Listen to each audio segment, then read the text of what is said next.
മരണത്തിന്റെ വ്യാപാരികൾ കേരളത്തെ ഇല്ലാതാക്കാൻ ശ്രമിക്കുന്നു. മയക്കുമരുന്ന് വ്യാപകമാകുന്നു. ഒരു സംശയവും വേണ്ട, അതിനെതിരെ കേരള പോലീസ് അതിശക്തമായ നിലപാടുമായിട്ട് തന്നെ മുന്നോട്ട് പോകും. ഓപ്പറേഷൻ തുഫാൻ യഥാർത്ഥത്തിൽ ഒരു കൊടുങ്കാറ്റ് പോലെ കേരളത്തിൽ ആഞ്ഞടിച്ചുകൊണ്ടിരിക്കുകയാണ്. ഞാൻ എല്ലാ കോൺഗ്രസ് പ്രവർത്തകരുടെയും പരിപൂർണമായ പിന്തുണ ഈ കാര്യത്തിൽ ഞാൻ അഭ്യർത്ഥിക്കാൻ ഈ അവസരം വിനിയോഗിക്കുകയാണ്. നമ്മുടെ നാടിനെ തകർക്കാൻ ശ്രമിക്കുന്ന ഛിദ്രശക്തികൾക്കെതിരായിട്ടുള്ള പോരാട്ടമാണിത്. ആ പോരാട്ടത്തിൽ നമുക്ക് ഒരുമിച്ച് നിന്നുകൊണ്ട് മുന്നോട്ട് പോകണം. ഞാൻ എന്റെ വാക്കുകൾ ദീർഘിപ്പിക്കുന്നില്ല. വളരെ ചെറിയ പ്രായത്തിൽ 12 വയസ്സുള്ളപ്പോഴാണ് ഞാൻ ആദ്യമായി ആലപ്പുഴയിൽ വരുന്നത്.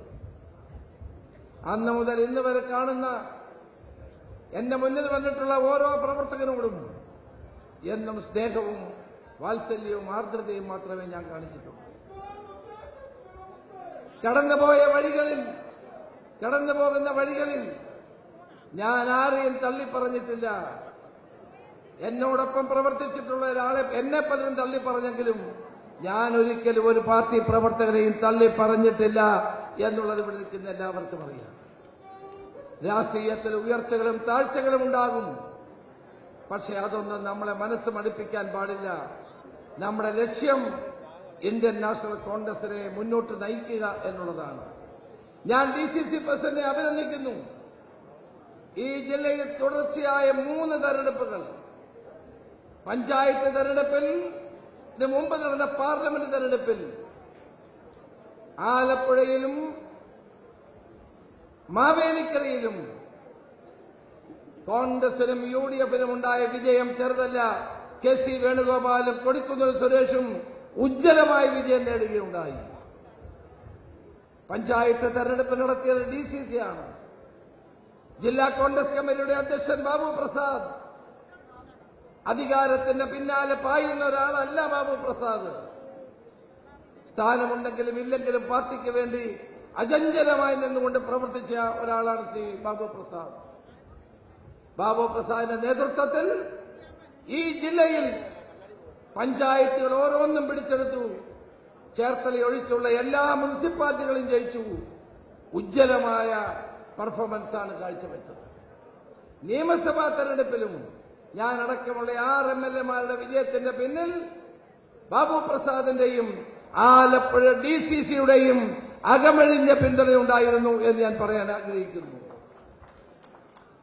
ഇങ്ങനെയൊരു സമ്മേളനം വിളിച്ചുകൂട്ടി ഞങ്ങളെ ആദരിക്കാൻ തീരുമാനിച്ച DCC പ്രസിഡന്റ് ബാബു പ്രസാദിനോടും ഈ DCC ഭാരവാഹികളോടും പ്രത്യേകം നന്ദി രേഖപ്പെടുത്തിക്കൊണ്ട് അചഞ്ചലമായി നമ്മുടെ പ്രിയങ്കരനായ നേതാവ് രാഹുൽ ഗാന്ധിയുടെ കരങ്ങളെ ശക്തിപ്പെടുത്താൻ നമുക്ക് മുന്നോട്ട് പോകണം. നമുക്കൊരു സൗഭാഗ്യമാണ് ശ്രീ KC വേണുഗോപാൽ. അദ്ദേഹം AICCയുടെ ജനറൽ സെക്രട്ടറിയാണ്, സംഘടനാ ചുമതലയുടെ ജനറൽ സെക്രട്ടറിയാണ്.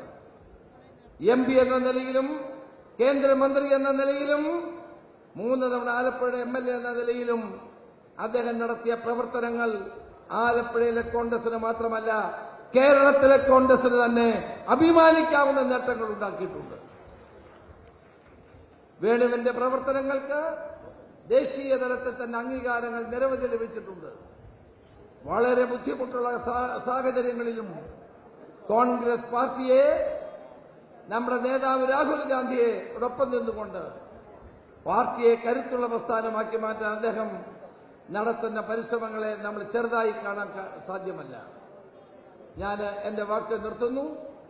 ഈ ജില്ലയിൽ ഏറ്റവും വലിയ രാഷ്ട്രീയ ശക്തിയായി കോൺഗ്രസ് വളർന്നിരിക്കുന്നു.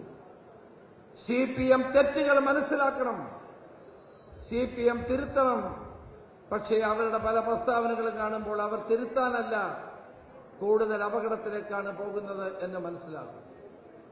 പാർട്ടിയുടെ സ്റ്റേറ്റ് കമ്മിറ്റി കൂടി തീരുമാനിച്ചത് നമുക്കാർക്കും ഒരു കുഴപ്പമില്ല, ജനങ്ങൾക്കാണ് അബദ്ധം പറ്റിയതെന്നാണ്. ജനങ്ങൾക്ക് തെറ്റുപറ്റിപ്പോയി, അതുകൊണ്ടാണ് LDF പരാജയപ്പെട്ടത് എന്നാണ് പറയുന്നത്. തെറ്റുകളിലേക്ക് പോകുന്ന CPM-നെ ആര് ദൈവം വിചാരിച്ചാലും കേരളത്തിലെ CPM-നെ രക്ഷപ്പെടുത്താൻ കഴിയാത്ത സ്ഥിതിയിലേക്ക് പോവുകയാണ്. ബംഗാളും ത്രിപുരയുടെയും വഴിയിലൂടെയാണ് കേരളത്തിലെ CPM പോകുന്നതെന്ന് പറയേണ്ടി വന്നതിൽ എനിക്ക് കുണ്ഠിതമുണ്ട്. അവരാ വഴിയിലൂടെ പോകട്ടെ. ആലപ്പുഴ ജില്ലയിൽ അതിശക്തമായ രാഷ്ട്രീയ പ്രസ്ഥാനമായി കോൺഗ്രസ് ഉയർത്തെഴുന്നേറ്റിരിക്കുന്നു. അതിന് നേതൃത്വം കൊടുത്ത നിങ്ങൾ ഓരോരുത്തരെയും അഭിവാദ്യം ചെയ്തുകൊണ്ട് ഞാൻ എന്റെ ഈ സ്വീകരണത്തിന് ഞാൻ ഒരു സ്വീകരണത്തിനും പോയിട്ടില്ല. ആദ്യത്തെ ഒരു സ്വീകരണമാണ്. ഈ സ്വീകരണമായി ഞാൻ കാണുന്നില്ല. ഇതൊരു കുടുംബ സമ്മേളനമായി ഞാൻ കാണുന്നു. അഭിവാദ്യങ്ങൾ. നമസ്കാരം. ജയ്.